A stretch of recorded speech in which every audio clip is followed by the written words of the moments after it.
What's up, guys? Welcome to Daily Dose of Reddit. This is your host, Zach, and today's subreddit is r/AmITheButthole. Alright, this story's called, Am I the Butthole for Offering to Hire a Caterer/Planner for a Fancy Dinner Party instead of planning it all myself? Okay, I've been married to my wife for almost 15 years. A few years back, we went through a rough patch. I was working long weeks trying to move up in my field, and we made the joint decision for her to be a stay-at-home mom. And though I was working 6 days a week, I tried to give my wife as much free time as possible. Still, things were rocky, and after 18-ish months, she started saying she wanted to be more social. We moved out of the country a little before we had our twins, so it was understandable. Being dumb, I decided to surprise her with a dinner party. I invited some guys from work and their wives over, all without, considering that someone would have to host this dinner party and that someone would end up being my wife. Don't worry, I accepted the responsibility of being dumb. Nevertheless, my wonderful wife did put together a lovely dinner party and discovered a love for planning events. A few months after, she decided to go back to school for hospitality so that she could be an event coordinator. We arranged for part-time care of our girls, and after graduating, she found a job in her field. 5 years later, she's moved to another company and is currently up for a promotion and has been schmoozing her bosses and high-level clients, and she wants to have a party at our new home. Here's where I might be the butthole. Since I've been working so many fewer hours in the last 2-ish years, I'm home earlier than my wife is, and a lot of my work can be done remotely. So she would like me to handle planning and set up for the dinner. I'm fine with this. However, I am not good at planning events. I'm the guy who hires someone like my wife to plan parties for them. I'm happy to hire a caterer and someone who can put some tablecloths and random vases of flowers around to make the place look nice, but I don't have an eye for those kinds of things myself. After offering this, my wife acted like I'd just shown Nanny Ruth the family jewels, saying how horrible it would look if I hired her company's competitor to come host a party at her house, that I had to do it myself. I was a little miffed, but the girls were in the living room in earshot, so I told her, alright, well then I'd need her to at least give me a checklist of things to do. Well, that turned into how I clearly don't respect her or her profession. I've always looked down on her for not being as smart, how I don't pay attention to her job, or I'd know what went into planning a party and I'd be able to handle a simple dinner event. I honestly had no idea what sort of minefield I had just walked myself into. I was at a loss, so I herded my girls upstairs so I could try to talk to my wife. But it's been 45 minutes and she's still on FaceTime with her sisters after not wanting to talk. I don't think I've ever done or said anything to make my wife think that I look down on her job. I try to be as supportive as I can, but maybe she's right and I'm not doing enough. Guys, give it to me straight. If I'm really being the butthole, please tell me so I can go grovel at my wife's feet. Edited to add, I hope this is allowed. Because people keep saying this, I truly had not considered what I suggested to be a bad look on her, because I wasn't exactly suggesting her direct competitor. Wifey works at one of those companies that does everything. They have in-house bakers, caterers, planners, a band, florists, etc. I was only planning to hire a restaurant to cater food and maybe someone to help me decorate. I'm already planning to apologize profusely. This is a weird one. Well, the verdict on here is that he's the butthole, but I don't know, he's trying really hard here. I get where she's coming from, about hiring a competitor, but this isn't something he's good at. This is something she's good at. And if she's trying to impress professional, event coordinators or whatever, then why would she want someone who doesn't know what they're doing to do it? I mean, she's stressed, obviously, so that's why she's kind of getting snippy with him, but yeesh. She's getting mad at him for not knowing how to do something that he's never had any need to know to do, right? That didn't make sense. I hope it did. It did enough.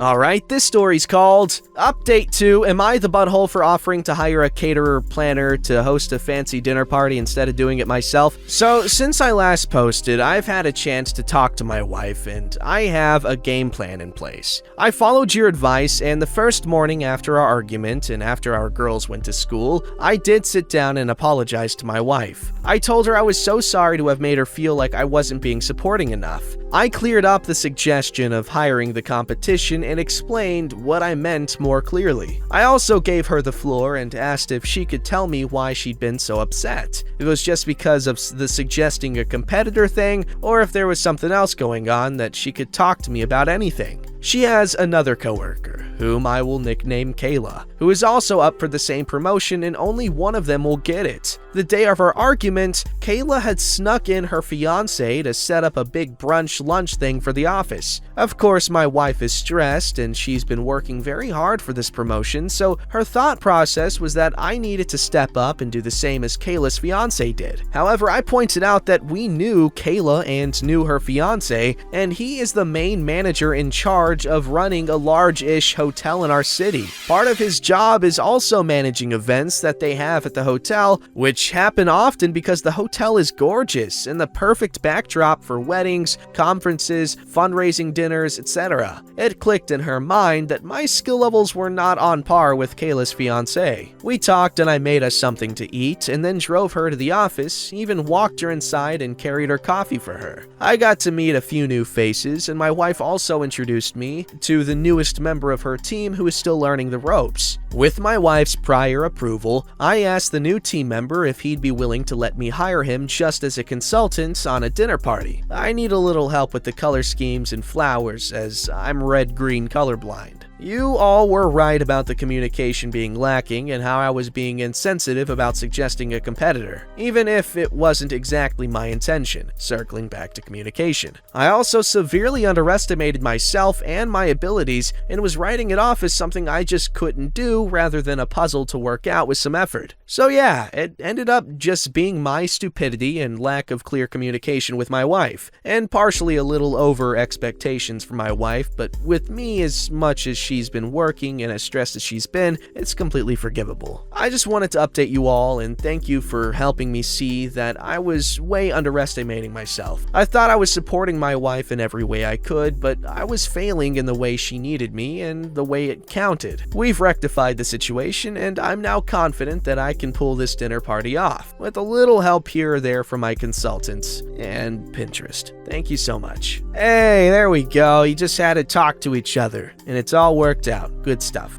Alright, this story's called, Am I the Butthole for Always Wanting the Bottom Bunk? Okay, so throwaway account because this is a bit embarrassing. I, female 19, share a room with my younger sister, female 18. Because the room is relatively small, we share a bunk bed. We're pretty used to this arrangement, as we've had it since we were 13 and 14 respectively. I guess it would be 14 and 13 respectively, come on. And had an arrangement where we would swap the top bunk between us every month. The issue is, since we were 13 and 14, both of us have gained a lot of weight, so getting into the top bunk is difficult. It's especially difficult for me as I'm considerably heavier, to the point where I physically can't make it to the top bunk without exhausting myself totally, and climbing down is a pretty harrowing experience. As a result, I told my sister that I wanted the bottom bunk indefinitely until I can get my weight back down to a level I can climb up there without worrying I'm going to break it or myself. Obviously, losing weight can be quite a long, slow process, especially when previously you've had a lifestyle as unhealthy as mine, but this has been a real wake-up call for me. She said it's not a fair arrangement because she struggles climbing up as well, but it's totally not the same. She's slimmer than me, more physically fit, and I think a fair bit stronger. I don't doubt it's difficult, but I've never seen her as totally winded as I am after climbing up, or heard the bed creak like it does with me on it. I said it's non-negotiable and I'm not sleeping in the top bunk until I've lost around 30 pounds. She's called me selfish and unsympathetic, and it's my fault for getting so out of shape. We haven't spoken, aside from in really stilted terms, since we first had that conversation. I know it's petty, but am I the butthole? On one hand, I hate putting her in a difficult situation, but on the other hand, I don't think it's as dangerous for her as it is for me, and I really don't think I fit on the couch. Also, it's really difficult talking about my weight in difficult terms, so please stow your comments about that. I know it's unhealthy, I know I shouldn't have let it get to this point, but I'm trying to work on it, and I don't need Reddit to tell me what I already know.